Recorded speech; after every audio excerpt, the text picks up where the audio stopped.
মিঠাই দিয়ে জনপ্রিয়তার শিখরে পৌঁছেছিলেন সৌমিত্রিষা কুণ্ডু।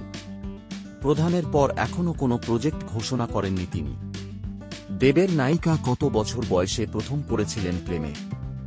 অভিনেত্রী হিসেবে নিজেকে বারবার প্রমাণ করেছেন সৌমিত্রিষা কুণ্ডু। তা সে মিঠাই ধারাবাহিক হোক বা প্রধান সিনেমা, ভক্তদের উত্তেজনা কমতে চায় না তাকে নিয়ে। সামাজিক মাধ্যমে তাঁর কয়েক হাজার ভক্ত, যাদের অনেকেই জানতে চান কার সঙ্গে প্রেম করছেন এই সুন্দরী। বর্তমান প্রেমের খোঁজ না মিললেও অতীতের সম্পর্ক নিয়ে কথা বললেন নিজেই। তা কিভাবে শুরু হয়েছিল সেই প্রেম, কোন বয়সেই বা জীবনে এসেছিল ভালোবাসার প্রথম পুরুষ। সৌমিত্রিষা এক সংবাদ মাধ্যমকে জানালেন, কোচিং ক্লাসেই পেয়েছিল ছেলেটিকে। সেই সময় তাঁর সহপাঠীরা অনেকেই প্রেম করছে, আর কোচিংয়ে 2 ক্লাসের বড় এক সহপাঠী প্রেমের প্রস্তাব দিয়েছিল। তিনিও রাজি হয়ে যান। সৌমিত্রিষা জানান, প্রস্তাবে রাজি তো হলাম, কিন্তু ওই পর্যন্তই। আসলে হুজুগে পড়ে রাজি হয়েছিলাম। বাড়ি আর অভিনয়ের চাপে কোথাও যেতে পারতাম না। শেষে বিরক্ত হয়ে সে বলল, দেখা সাক্ষাৎ না থাকলে প্রেম টিকবে কিভাবে।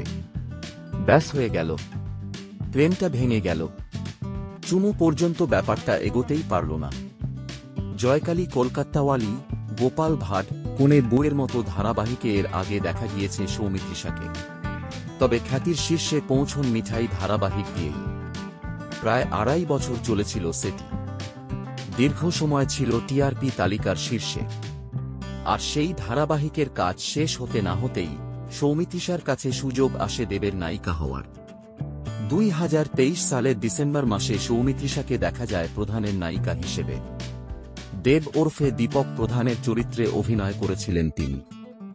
মাঝে শোনা গিয়েছিল সৌমিত্রিষাকে দেখা যাবে রাজ চক্রবর্তীর সিনেমাতে।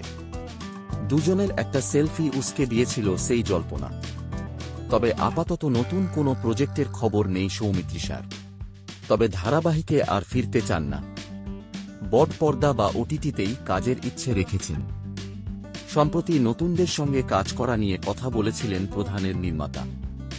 অতনুকে বলতে শোনা যায়, প্রধান, প্রজাপতিতে বা টনিকে টিভির জনপ্রিয় মুখদের নিয়ে আমি অভিজিৎ কাজ করেছি। মেয়েগুলো খুব ভালো অভিনেত্রী, মানুষের কাছেও পপুলার, কিন্তু সমস্যা হলো ওদের মধ্যে ডেডিকেশন কম। একটা সিনেমা দিয়েই ভাবে আমি রাতারাতি সুপারস্টার হয়ে যাব। সেটা তো সম্ভব নয়, এখানে অনেক লড়াই।